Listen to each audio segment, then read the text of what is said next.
I visited a handcrafted full-dimension log home, newly built. I couldn't help but notice the gaps above the windows and doors. I wonder, what the heck is that all about?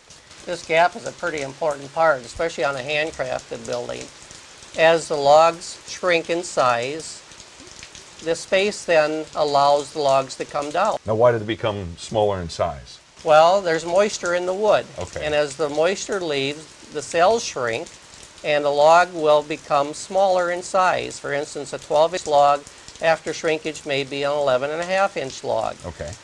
Along with that, then we'll determine it by foot of height. So on a door, we have about 7 feet. So 7 feet times a 1/4 inch for a seasoned log, 1/2 inch for a green log.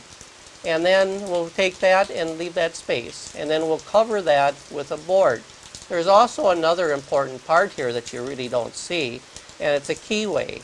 There's a member that's put back into the log, and then the buck is attached to it, so it looks like a T as they're mounted together.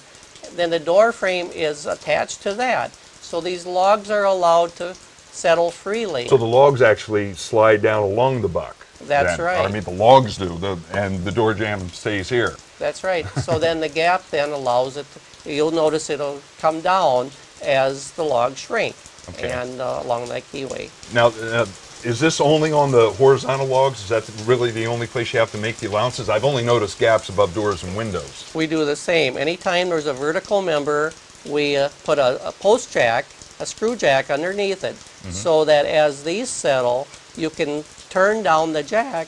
Otherwise, what you're going to end up with is stress on the building, or the logs will start to gap on each course because they can't come down because the vertical member is holding it up. And everything up in the rafter area, they're fine. It is because they're not laying horizontal. Am I reading this right? That's right. Okay. A lot of times you'll notice that there are trusses, and that holds everything on the same level there. Okay. If there are log gables, then we have to look at some settling up there as well. Okay.